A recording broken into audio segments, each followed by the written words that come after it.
Hi, Clutter Fairy fans. This is the Clutter Fairy Weekly for March 12th, 2024. I'm your co-host, Ed Gumnick, and I'm speaking with Gayle Goddard, certified professional organizer and owner of the Clutter Fairy in Houston, Texas.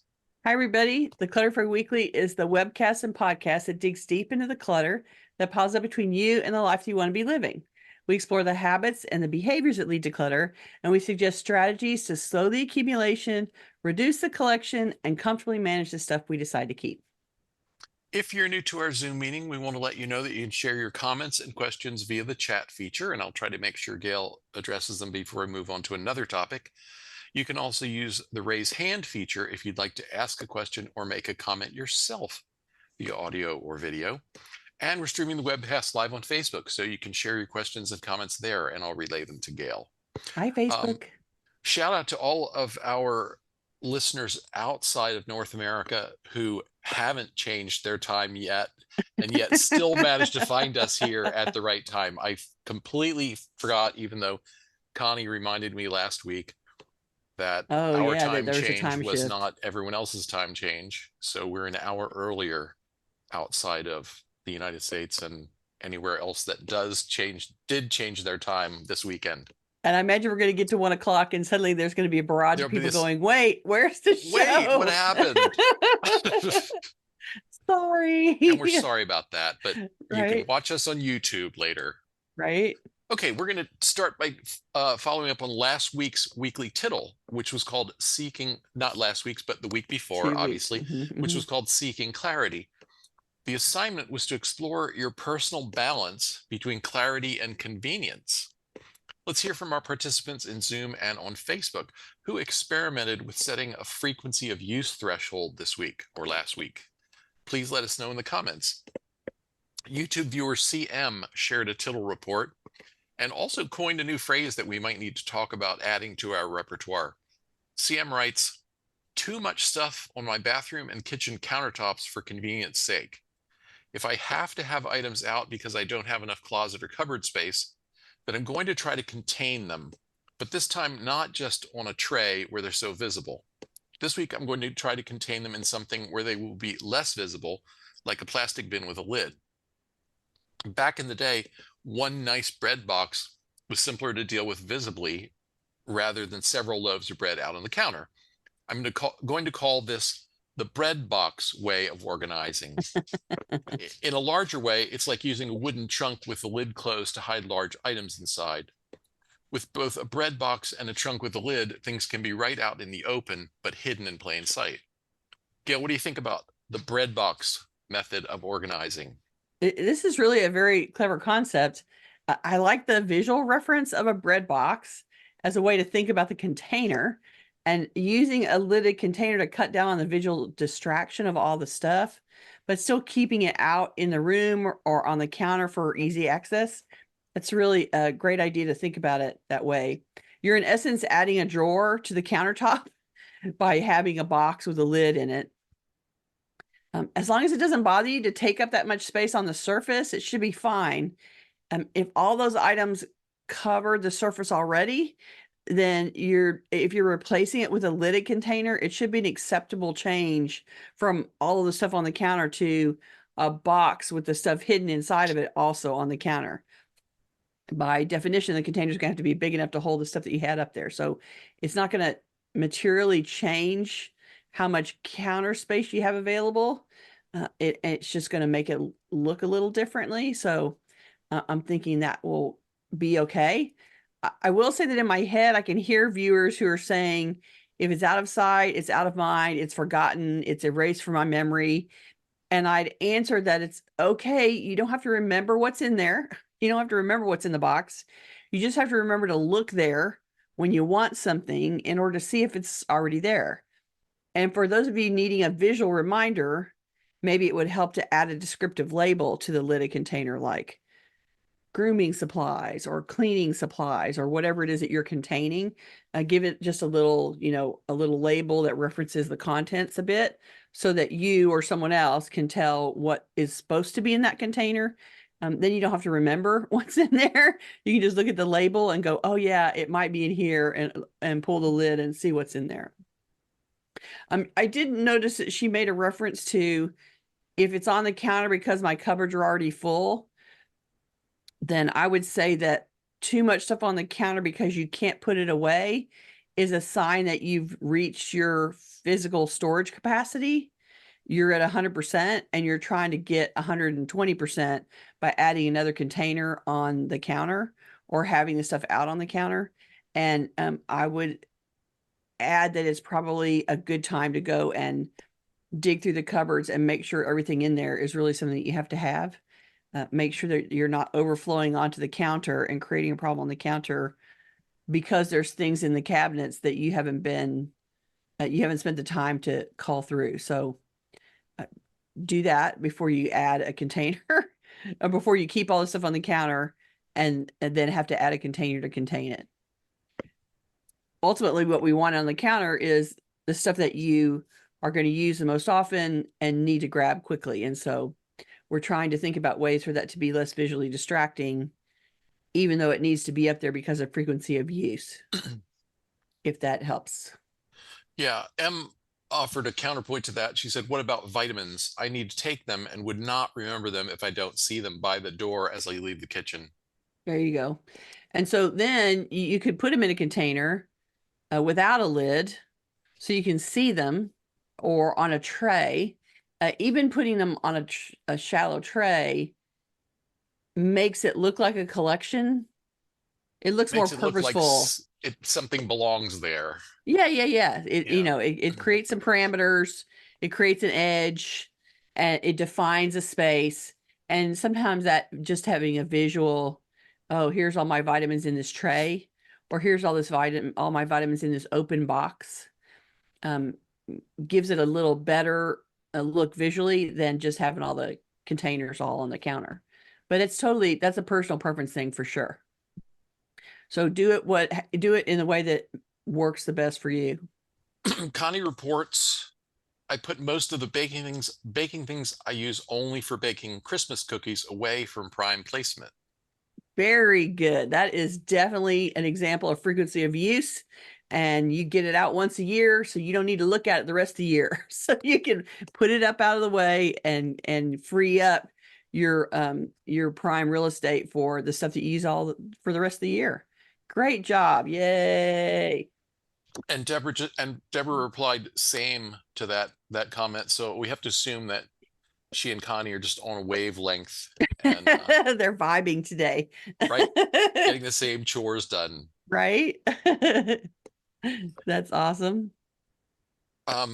Lisa Beth says, as we finish projects from a tornado following by a derecho, I have to look up what a derecho is because she mentioned that last week. I'm doing it right when things go in finished areas. So she's putting things back in order after a A catastrophe. disaster. Yeah. Yeah. Oh, cool. Well, good for you. That's great. I'm sure that it will feel it's like the turnaround, right? Like it's the silver lining that you're getting out of having a disaster happen is that it's sort of forcing you to reset your contents in a way that works better for you. So good job. Nothing like the unpredictable weather to force you to do something that you wouldn't do by yourself otherwise. Tammy says, I'm inventorying my cabinets as we speak because the counters are overflowing and I have no space to Mm. store fridge contents. Ugh, I feel frustrated. Oh, that's not good. I Yeah. have So 4 plastic tea pitchers and stuff. I'll probably end up taking a couple to trash. They're clutter. I feel overwhelmed. Take a good. breath. Yeah. Good point. Good advice. And just work on one area at a time. And it sounds like if you have you have a stuffed fridge, that's probably the one that needs your most immediate attention because it's preventing you from putting groceries away. So I would start there and work your way out to other areas and work on the areas that you need the most frequent access to first, so you can affect your daily life quicker. If you work on something it's a cabinet you go into all the time, then work on that cabinet and see what can be subtracted, see if there's things that you want to keep but that can be moved to other places, so that other areas of the kitchen, so that the spaces that you use all the time function better and easier, and that will give you an effect. You'll reap the reward. I mean, every day if you do those pieces first, and it'll give you some strength and some relief to then go and tackle the other areas that you don't touch as often. I have a suggestion for people who live in, compact apartments or small houses. When we live in a very small house, Mm, and to try to bring everything out and put it on the kitchen counter to organize it and put it away again is impossible. it's There's too there's much. not enough counter space to hold everything that needs to be organized. And so we have a couple of collapsing tables, one that we use as a dining table if we have people over, and Right, one that's just a square card table to play cards. If you have such a table, you could use it, or you might be able to borrow one from a friend. You don't need it indefinitely. right, It's right, just going right, to be a staging area while you're working on the project. Set up the card table, clear everything off of the first space you want to work on, and put it on the table. And it doesn't go back where it came from unless it makes the cut. right. And And it's important to make sure that you have the time, like you don't want that card table to become permanent. right, it can't stay there. It can't stay. So you have to be able to put it up in a time frame when you can then do the processing work that he's describing Right. in a more timely manner. Yeah, you definitely want to set aside. Well, you want to make sure that you don't move so much stuff onto the table that you can't handle all of that in one session's work. Mm-hmm, Because mm-hmm, ideally, mm-hmm. you want to put this table away again at the Yeah, end of at the end of today, your couple of even if you're hours. not Yeah. finished the whole project. You finish today's project, today's piece of the project. Yeah, yeah. Yeah, and that's a good point to make. Don't offload more than you can handle for your stamina and your free time, right? If you only have 2 hours of stamina, don't pull out more than 2 hours worth of work to do. And so err on the side of caution, pull out, a shelf at a time and work on it and complete it and before you start again. And if you need to stop at the end of that, you can break everything down and come back another day and do it again. On the vitamin question, Deborah commented, I put mine in the cabinet, which also holds my kettle and coffee making supplies. I pull them out when I'm pulling out my coffee making supplies in the morning. That So works. yeah, if you're a coffee drinker, M says I don't drink coffee, so that doesn't help. Yeah, but you must But drink something, if right? there's You yeah, might, if there's another routine you can pair it with that puts it out of sight, but will bring it to mind every morning. yeah, Maybe and it's that's the habit linking that Ed has talked about before, where you have one habit you do all the time, and you link a habit you're trying to learn to the habit that you're already doing all the time. And so, for those of us that drink coffee, it is a necessity that happens every morning. And so we don't forget the coffee even when we're asleep. And so if you associate something with making your coffee or whatever your morning drink is, that like she's saying, she gets the coffee and she brings the vitamins down. And so those two things are linked in her mind. So she's attaching the habit, one habit to the other and getting it done, which is great.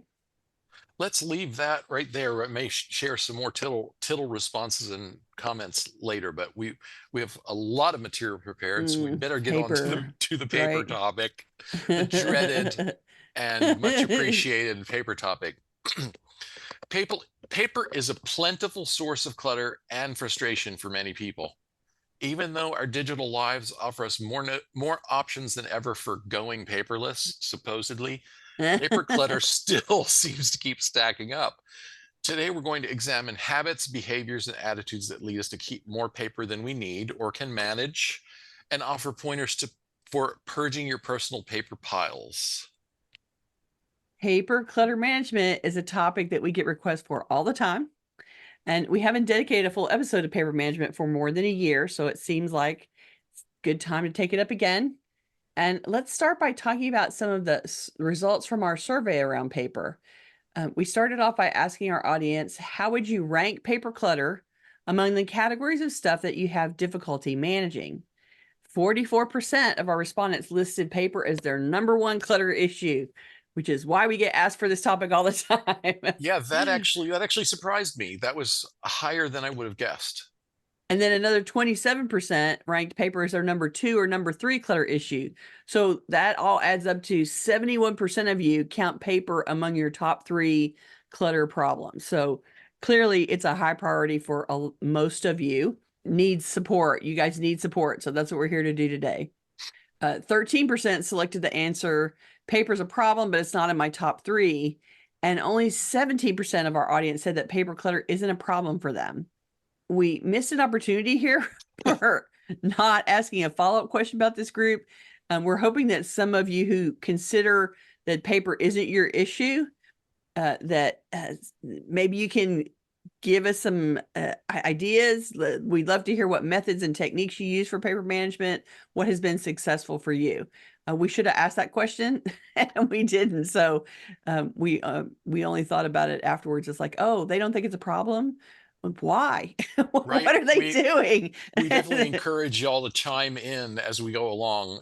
Yeah. If you have suggestions beyond what we're going to offer. If you're one of those people that paper isn't a problem, I'm sure we would love to hear from your expertise. Next, we asked for which types of paper clutter would you like to get help and or advice? And we offered a long list to choose from, but here are our top responses from among the types of paper clutter that we listed. Number 1 was financial paper other than bills. So 50% of you wanted that one. Lists and notes. 44% of you asked for that. Medical was 43%, so almost a tie. Receipts and personal records, so that's 35% of you. Reading material at 33. That was 2 categories that were tied at 35%. Oh, I didn't realize that. Receipts and also personal records, separate ones. Okay, gotcha. And then reading material at 33%, taxes at 32%, and job-related paper and bills at 28%. So that 1, 2, 3, 4, 5, 6, 7, 8 types of paper were a problem for at least a third of you, almost, or more. So there you go. We all have financial paper other than bills that we don't know what to do with, right?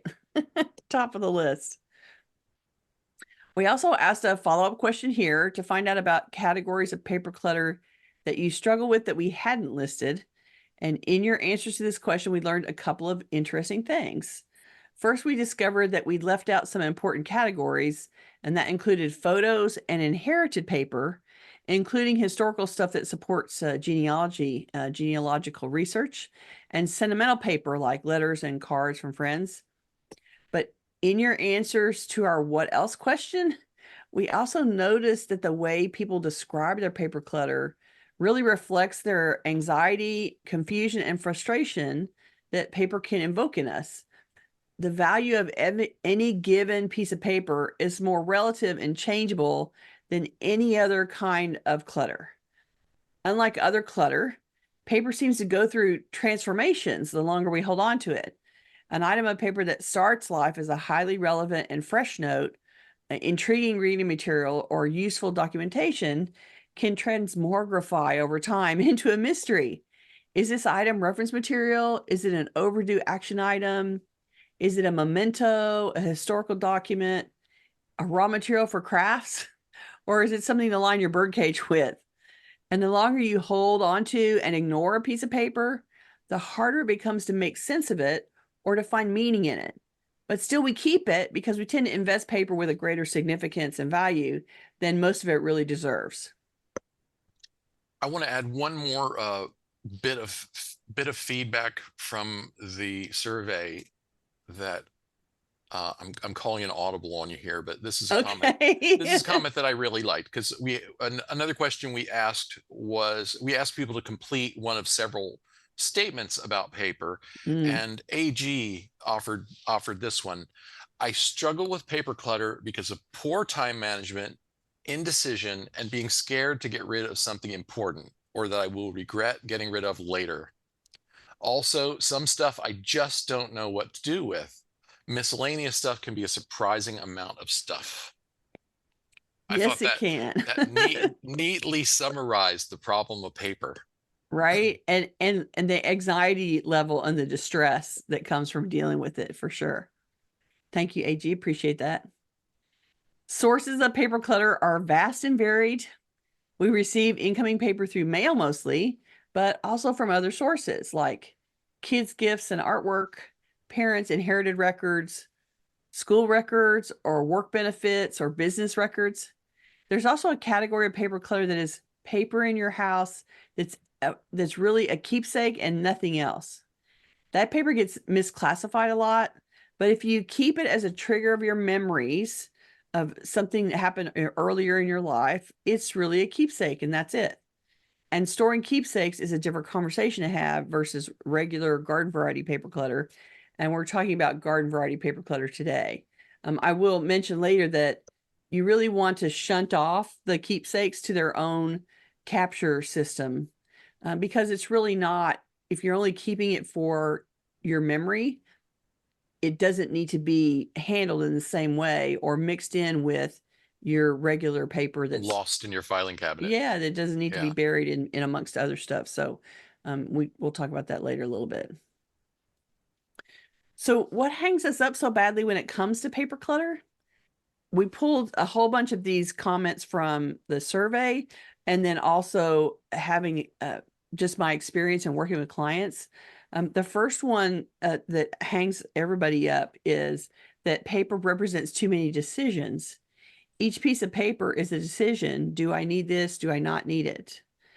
And having to make that decision of one piece of paper, every piece of paper that you touch, and then 500 pieces of paper in a stack that's 2 inches high, you can make 500 decisions in that one little stack, and it still takes forever to get through it. And then it feels like you haven't done anything, but you've really made 500 decisions. So it is a problem that each piece of paper is a decision point, and it puts a lot of stress on us to make that many decisions so close together.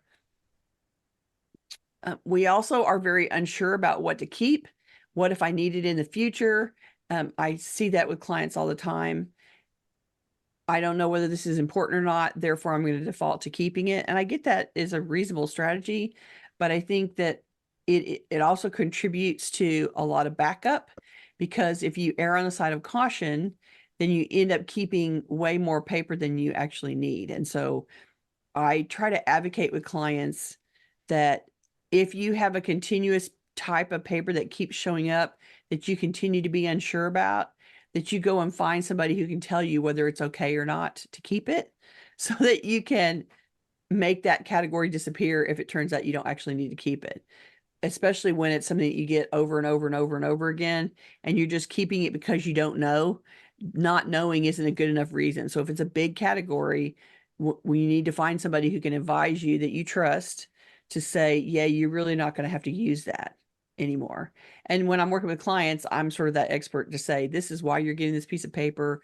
This is what you need to do with it. And then you can let it go and hopefully help train people. That's part of what I'm doing when I'm working with them.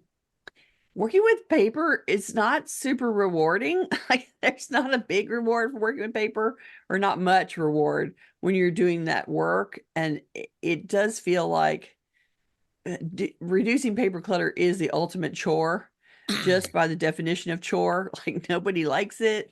It isn't fun. And it isn't, I can sort a bunch of paper in a big hurry, and I think fun for me, even sorting paper is a little bit of, calling it fun is a little bit of a stretch, but I'm comfortable with it, and a lot of people are not. And so I know that the fact that it's a lot of decisions and a lot contained in a very small place, you can burn a lot of time and not see much difference. So you don't get a lot of, oh, I moved the couch out of the house. That's a very visible change that feels like you Right. got something out of it, right? And when you're doing paper and you clear off one little stack of paper off the corner of the desk and you've spent 4 hours doing it, it doesn't feel like you won much that day. Well, So, especially if you got it stashed in a box or bag of shame in a closet. So right? you bring it out and you You bring reach the in shame and out. you grab half an inch of stuff or 3 sheets, whatever you feel capable of handling. And when you're done, the box or bag goes away again, and there's no, other than the contents of the trash or recycling, you don't have the there's not a payoff. There's not There's not a a big, not a lot to tangible, show. yeah. Look what Totally I true. did. Yeah, yeah. Which is why we recommend doing things like counting the bags and keeping track of how many bags you put in recycle or how many bags you take to shred or whatever, so that there's at least some game related to all the work that you're doing. So paper for a while, it's easy to store it and do nothing. You can hide paper from yourself pretty easily and go fill in the nooks and crannies. I will tell you that there's some point where you reach that threshold of, oh my gosh, this is now suddenly it's overstuffed. But you can definitely hide it from yourself for a while. So by the time you reach the saturation point where either visually it's a problem or you've run out of space, there's no place else to stash it. By then, the problem has gotten so big because you've been stashing for so long that then it really becomes a major problem. So in the short term, it feels like, oh yeah, I'll just hide this box here under the bed, or I'll just stick this here behind the couch or whatever. You can stash things out of the way for a while, but it's going to come back to bite you in the end. And that the fact that it's easy to hide for some months or years, uh, just sort of postpone, it's kicking the can down the street, and you have a bigger problem when you wake up again. We are very overwhelmed to get started on the process. That's part of why we always have to come back and talk about paper and talk about the process of paper, because people look at it and go, oh my God, I don't know what to do. There's so many decisions to be made. I don't know where to start. So we're going to talk about that today. Paper is easily scattered all over the house. It is easy to have little piles of paper squirreled everywhere, on top of all kinds of surfaces, inside all kinds of containers. It's easy to let the paper sort of blow a snowstorm across your house. And so that's part of why paper clutter is such a problem, because it's not hard to put a piece of paper down somewhere. It doesn't wreak havoc immediately for you to let go of a piece of paper somewhere. And so it sort of creates some chaos over time because of that. Handling paper from deceased relatives sometimes is depressing or sad. And so it's one of the ways that handling paper is a problem, because if you're dealing with, all the papers that came out of your deceased parent's house or your uncle or whatever, um, who wants to be sad? It's just like, oh, I got to pull out this box, and this box is all going to make me cry. So we avoid that a lot. And it's part of the reasons why it's hard to get started. Paper shredding volume is too large and it gets backed up. So we create these paper piles of, I need to shred this, except that we think we have to shred it ourselves at home. And then it takes way too many hours for us to shred all that paper in our little home shredder, right? Right. And so people tend to make up piles of, I'm going to shred all that. And then you end up with big bags of paper that need shredding that project you never pull the trigger on that project. And so then you just have piles of, this really should be shredded, and you never get to it. It's hard to get off email lists. This is a You problem. mean mailing lists? Mailing lists, Yeah. yes. Yeah. I wrote email lists, but I meant mailing lists. It's hard to get off those lists, and it just increases the paper that comes in the mail. You may not have a capture or keep system set up that you can manage to deal with the incoming paper. Like, you have paper coming, but if you don't have a system to process and put away the paper that you need to keep up with, then you're going to get backed up really quickly. We get sentimental and we want to keep everything. So that makes paper a problem for us. There are too many people's paperwork to manage. If you have a household with a lot of people in it, then you're getting paper for everyone. So exciting. And it just makes your paper management that much bigger. And too many other people's input to the process too, actually. Then it's like you have to contend with those other people in the management process of the paper. We keep an ever-growing collection of notes to ourselves. I have so many clients that have, they write on little stickies. They write on, I don't know what is about the back of an envelope. Everybody writes on the back of the envelope. And invariably, I find a really important list on the back of what in essence is junk mail. And I have to very carefully open the letter and recycle the rest and get the envelope and then try to capture what's on there somewhere else. And so if you think out loud by writing on to something and you grab a random piece of paper, then you are your own generator of paper. You're manufacturing it from scratch in your house, and you will have an ever-growing collection of notes that can get out of control in a hurry. Teachers in particular, have an issue deciding what's valuable to save for use in a classroom or not. Teachers tend to fight with, oh, I'm not using that paper now, but I can use that in a future class, or I might need it in a future class. And so it sort of gives them, and then they have to have like 30 copies of something. So it gives them a reason to save more paper than the rest of us save. And then it's times 30. And so their collections of saves tend to be much bigger. Lastly, every bit of paper may or may not trigger a to-do item. And I wanted to throw out thanks to Jade for that option. That was one of the things that she suggested. You pick up a piece of paper and one of the choices is, I'm keeping it because I need to call this person. I need to file that document. I need to mail this off to I need to book an appointment. I need to And decide so, whether to go to this event or whether to buy this yes, thing. yes. And so part of the decision making process is whether the paper triggers a to-do item that you need to capture. And so all of those things are why paper clutter is such a problem for everybody. It's not just you. It's the same for everybody, is what I'm saying. Okay, so where to get started and how to manage. And I'm gonna go through some steps now. So now's the time to take notes if you want to. So the first choice is decide whether you're working on the current incoming paper or the pre-existing piles of paper. And in other words, the paper backlog project. Working on the current paper requires identifying the types of paper you're receiving and from where, and creating systems to handle each type of paper that you get.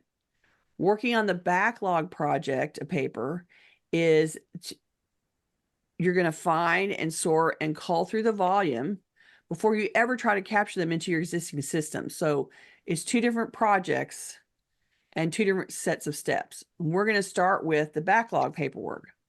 All those stacks and boxes and hidden piles you have all over the house, and you know you do. I have unearthed them. And I have to say this Many of estate. you, not all of you. I have been working on this estate since July, and we are actually coming to the end this week, which I can't believe. But we found paper stashes in this house for 17 different people. 6 of them were the original family, the original 2 parents and 4 kids. But then there were all these other relatives' paperwork that came to the house, business records, keepsakes. I've been going through Christmas cards from the 1920s. Like there is so much family related paper that ended up in this house, and it is a huge stack of stall. So we are finally making all the keep toss decisions for all the people that came before. And let me just tell you, wow, y'all could have thrown away some of this paper. That's all I'm saying. And they did not. So we are making our way through it now. And it is an immense amount of weight. And it's taken hours and hours and hours to get through it all, because we find really important pieces of genealogy in the middle. I opened up a pamphlet. This is the crazy one. An 8x11 that had been folded and then folded again to be a pamphlet. And I opened it once, and then I opened it again, and $70 fell out. Wow. Like somebody had stashed $70 inside this pamphlet in this stash of paper in the house. And if I hadn't opened it completely, if I had just opened it halfway and stopped, I wouldn't have found the money. I had to open it all the way, and then money flew out at me.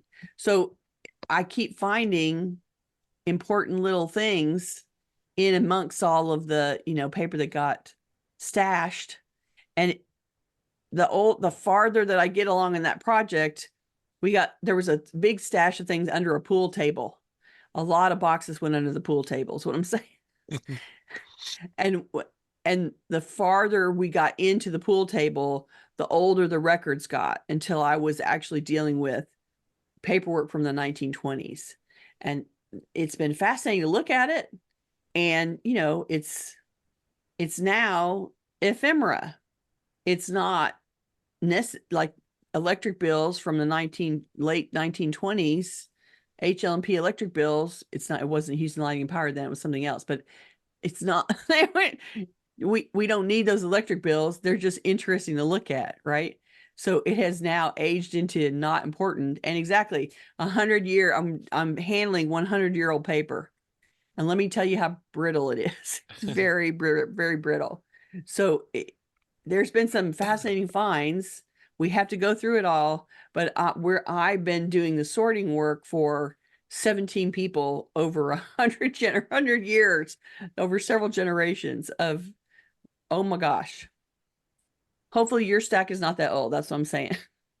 And it's an extreme example of how you can stash paper and ignore it for a long time and come back to find something has really aged beyond anybody caring about it anymore. So we're talking about the backlog paperwork, and that's what I've been working on at this house. And to get started, you really want to make one big box that's marked keep, and make that your round one decision. You're making this first round, which is, am I keeping it? Am I not keeping it? And that's the only decision you have to make. And you want to get through everything that you've got piled up. So call this the first pass, where you're deciding this is keep, or I need to shred it or recycle it or trash it. This can take you several hours, several days, or several weeks. And for me, in this project, I've been concentrating 3 hours at a time. And I've probably been doing that for the last 8 weeks that I've been working on that a couple times a week, going through all this paper. We did other parts of the house, and we did other things in other parts of the house. But we got to this last room and all the stuff under the pool table. And we just sort of hit the paper vault. And so I've been drowning in paper ever since then. So it's going to take you all that time, and it really depends on how dense your stash is. But you just want to go through round one. I'm keeping it. It's going to the keep box. I'm not keeping it. It's going to shred. It's going to recycle. It's going to trash. And so get all the way through all of your hidden stashes. Go bring out the boxes, what I call the box of shame. Go get your box of shame that's full of old mail out of the closet.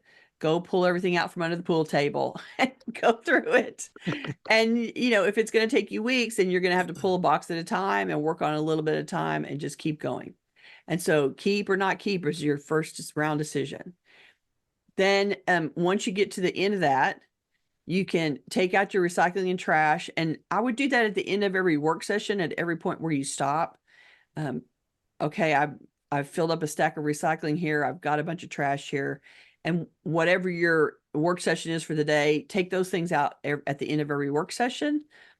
And then the third category of not keeping is that you need to get it shredded. And so you're going to make a pile of shredding, and it's probably going to be a big pile. And so you should get that shredding done at the end, like when you've gone through the whole project. And we have a designated area in the living room of this estate where we've been putting all of the bags that need to be shredded, specifically because we're going to call a service to come and do it all at once in one of their magic chew up trucks. And so we're going to pay the couple $100 to have the guy come, carry it all out to his truck, stand there and watch it get chewed up on the driveway. And then he can drive it away, and the shredding gets done in a half an hour, which is really what we're aiming for. So collect all your shredding till the end of the project, and then pay somebody to get it done. You do not want to spend your time sitting there shredding at your personal shredder. It'll take forever. It'll double or triple the amount of time you have to spend on it. And you really need to spend your time on decision-making processes, not the mindless shredding part that anybody can do for a fee. So separate those two and recognize that your brain and you're making your decisions. You need to spend your time focusing on decision making and let somebody else do the shredding. Once you've gotten through all the paper, now you have a box or 2 or 3 of things to keep, depending on how full your boxes are. That's round 2. You've reached round 2. When you're down to, I've gotten everything else out of the house and I have a concentrated bucket of keeps. Now it's time to sort that box into the various types of paper. And this is going to create new piles that need to be handled. Some will just need to be filed, like you're going to have collections of, here's my utility bills that I'm filing for this year, and here's the document where I bought my house, and here's medical records I'm saving. There's going to be random things that you want to keep, and those are the piles that you need to file, and you're just going to sort them, together and create a paper collection of things that need to be filed. Assuming that you have a filing system, receive them. Some of the things that you're keeping are actually to-do items that need to be captured to get them done. And then some are keepsakes that need to be diverted to a keepsake box away from the regular paper capturing process. Keepsake paper just adds to the general chaos if it stays mixed in with your active daily stuff. If you decide that it's a keepsake, meaning the only reason you have it is to remember something by, then you need to divert that one off the paper trail into a keepsake box, into a capture place where you put only keepsakes so that We they should stay away from everything else. clarify though, because there's also, some people mentioned reference material. So Okay. keepsakes are, your only attachment to this piece of paper is a sentimental one. It's This memory is from trigger. somebody's funeral. This is the ticket to that great show. This is the Birthday card for my dad. airline ticket from the honeymoon trip, Yeah, etc. So those are keepsakes. If it's reference material, it's going to need to go into a recovery system, because if you're really keeping it for reference, you have to you need to be able to find save it. it where you can retrieve it. And so I think that's an important distinction to notice as you're doing this round 2 sort is, wait a minute, what is this thing? I'm calling it reference material, but do I really just want to dig it out every few years and love on it, or am I really going to need to refer to it? Yeah, exactly. And if you just want to take it out to love on it, then it's a keepsake and it needs to go in a keepsake box. Exactly. For sure. So for those things that need filing, let's talk about the filing system. A standard system of creating an alphabetical filing system with a new file for each piece of paper is a recipe for disaster. For example, take car insurance. When you get a piece of paper related to the car insurance and you go to file it, do you label it insurance dash car? Do you label it car insurance? Do you label it Allstate for the company? Once you have a full file drawer, trying to decide what you named it and searching through every file tab in the drawer until you find it takes forever. Usually after a quick look, you give up and you create a new file. Then you have 5 folders labeled with something related to car insurance, and they're all in different places in the file drawer because they probably don't have a consistent name. How is that helpful? You have no idea how many alphabetically sorted file drawers I've dug through, only to find 10 different files with 1 or 2 pieces of paper in there, sometimes with the same file name, even though they really should have been the same file. Unless you can create a consistent naming convention so that every time you touch car insurance, you would name it the same way. If you just rely on alphabetically labeled files, then you are going to name the same piece of paper something different every time you touch it, and you're going to end up with multiple piles with related things in it in all different places up and down in the file drawer. And just the idea that, is it insurance car so it's under the I's, or is it car insurance so it's under the C's, is enough of a diversion for you not to be able to find something quickly. And so I know we all grew up alphabetizing our files, but it's a lame system and you need to stop it. It just doesn't help you at all unless you have 15 files. But once you have a file drawer, and you know how long a file drawer is and how many files will fit in it. Once you have a long file drawer full of files, alphabetizing it is basically useless. There, I'm going to say it. I'm going to claim it. I'm going to own it.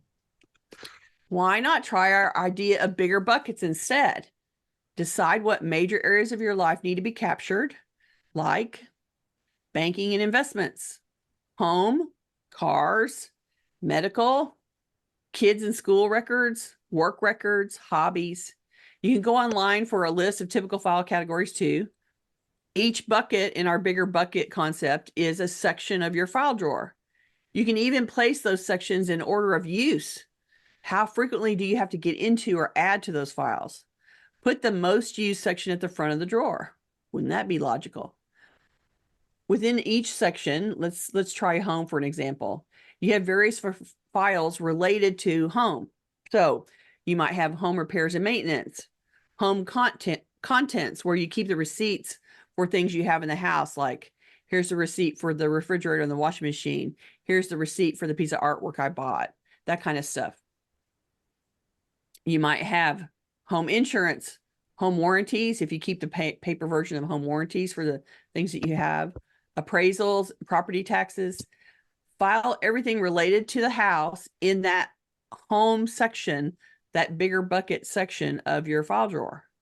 So when you need something, you can go to the home section first, and then you're searching between 7 or 8 files, 6 or 7 files to find what you want, instead of the 150 files that are arranged alphabetically in order to find something.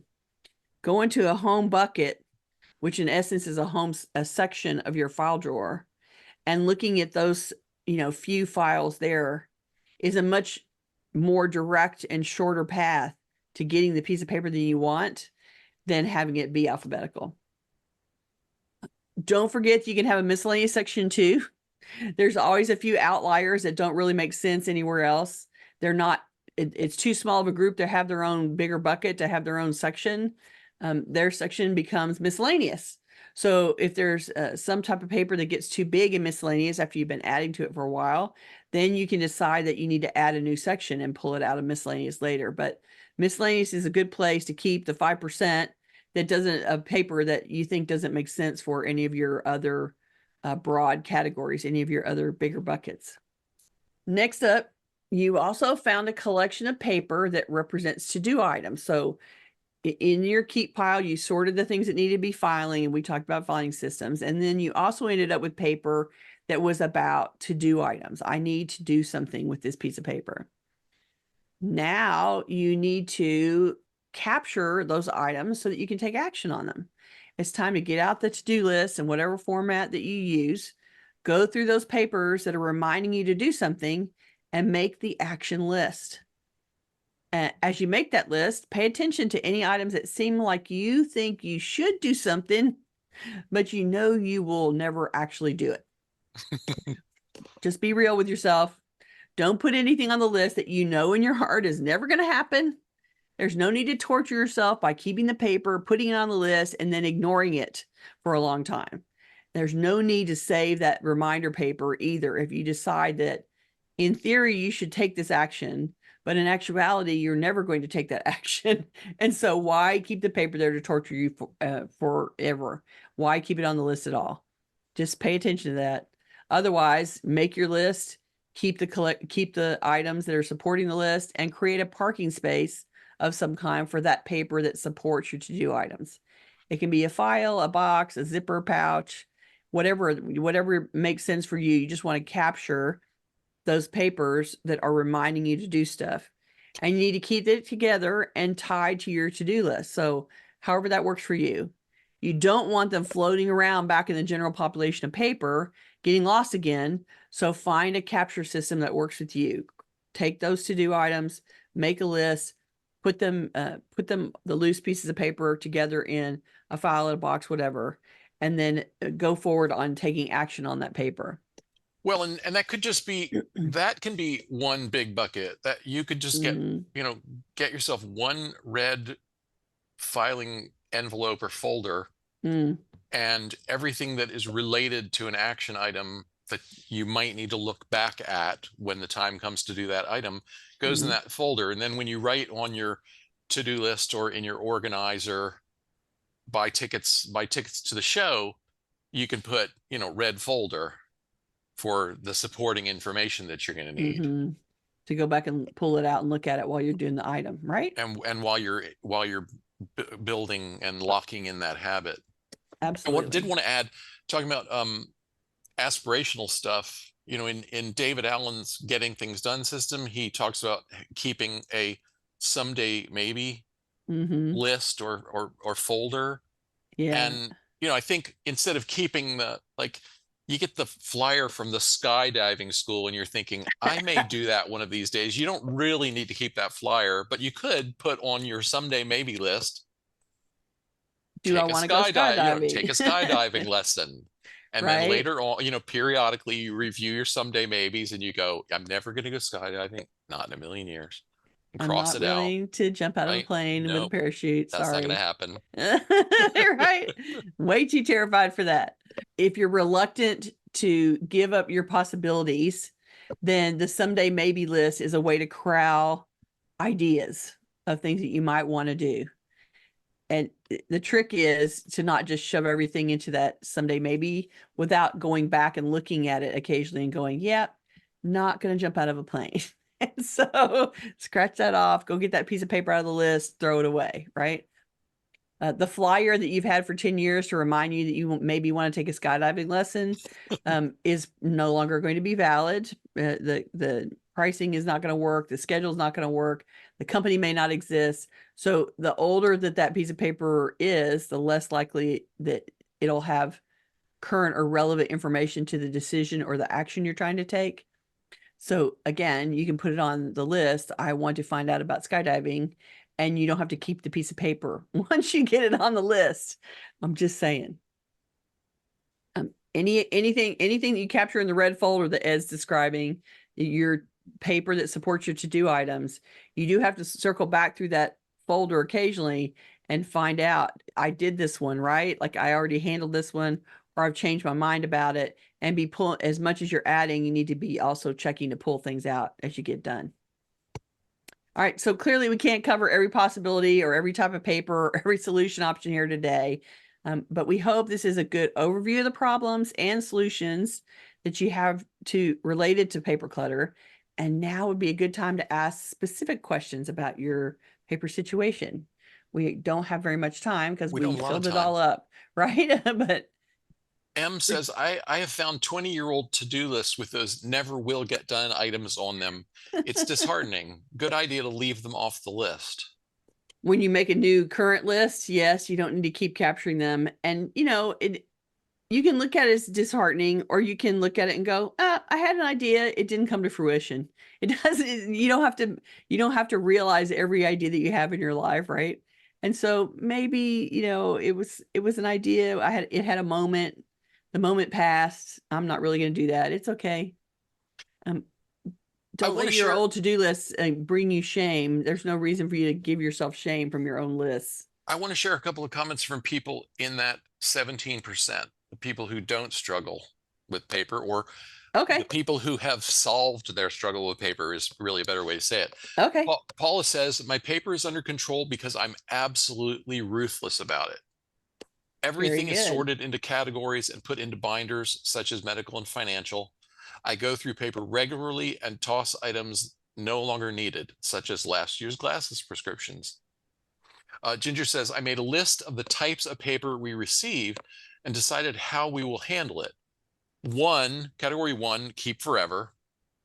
Right. 2, keep for XX time, for 1 year or until resolved, until receipt of a new statement or a new policy, for example. Like when your new car insurance policy comes, you can throw away the old one because as of the effective date, this is the only policy they're gonna talk to you about. Yeah. Exactly. Category 3, don't keep. We can access it easily online. We have decided our own risk to comfort level there. And some people are, don't want to have to rely on find it online, which I understand. You can, though, find periodically find the things online and save a PDF of it. You can usually download a PDF or just print to PDF from your computer. and save those virtual records. Save it digitally instead. Yeah, um, if that makes you comfortable. Okay, we're quickly running out of time, and we still have to talk about next week and such. All right, go. We will be back next week, Tuesday, March 19th at noon U.S. Central Time. And I'll remind our viewers in places that have not yet gone to daylight savings time that means our show will be an hour earlier than the normal time for you until the end of March, when the rest of you spring forward. When the rest of you catch up. Right? Sometimes it's little things that give us our biggest organizing headaches. Spice jars, tiny bottles and tubes of notions and potions, jewelry, accessories, sticky notes, and scraps of paper. We've mentioned that today. Right. The contents of purses and all the various bits and bobs that collect in our lives and our homes. Next week, we're going to offer strategies for corralling all the little stuff that causes us so much trouble. Join us March 19th for It's the Little Things, the organizing challenges of small items. There you go. Why don't you give us the tittle? This week's tittle is called The First Pass. This week's assignment is to make some small progress on your problematic paper category. If you haven't already done so in answer to our survey, identify the category of paper clutter that gives you the most trouble, or just pick the paper category with the greatest volume.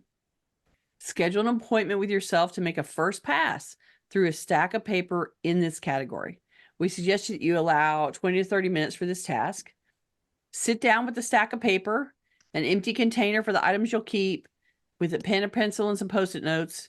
Now go through the stack and make a keep-toss decision about each item. At this stage, you're only deciding whether to keep the item or put it in the trash, the shredder, recycling bin. If you're in doubt, then keep the item. Save your keep items for further processing at a later time. Place them in a box or a bin labeled with the date and a note about what the collection contains. For example, March 12th, I worked on it on March 12th, and this is medical records and personal correspondence to sort and file.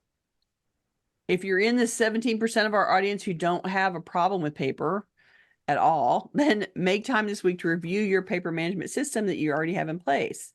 Is your routine working well, or are there any tweaks that might make your process even better? Try to notice if there's any place where it's backing up or you feel like it isn't as convenient as it could be, and see if you can tweak it a little bit to make it better. Or maybe you have a new category of paper that you collect now that doesn't have a place in a system you established several years ago. Yeah, like it's time to upgrade a little subscription, bit. a new job, a new hobby, etc. Yeah, all that. That'd be a great way. We're just trying to offer an alternative. If paper isn't your problem, you can tweak your existing system. If paper is your problem, then we say pick a category and make the first round decision about it and see how it goes. And come back and tell us about it next week. If you're watching this on YouTube, we would love for you to join us live. To get notifications about upcoming events, we invite you to join the meetup group by visiting cfhou.com/meetup. I wasn't sure you had the signs ready for a second there. You can also follow us on Facebook by visiting cfhou.com/Facebook, or join our mailing list by visiting cfhou.com/subscribe. We love to hear from you, so please keep your questions, comments, and topic suggestions coming on YouTube, Facebook, or anywhere that you find us. You can always reach us through our website at clutterfairyhouston.com. Thanks for joining us today. We appreciate you every time you come. Also, thank you for your patience while we were off air last week. Couldn't do anything about it, but here we are back, and we will be back again next week. See you then. Bye-bye. Bye.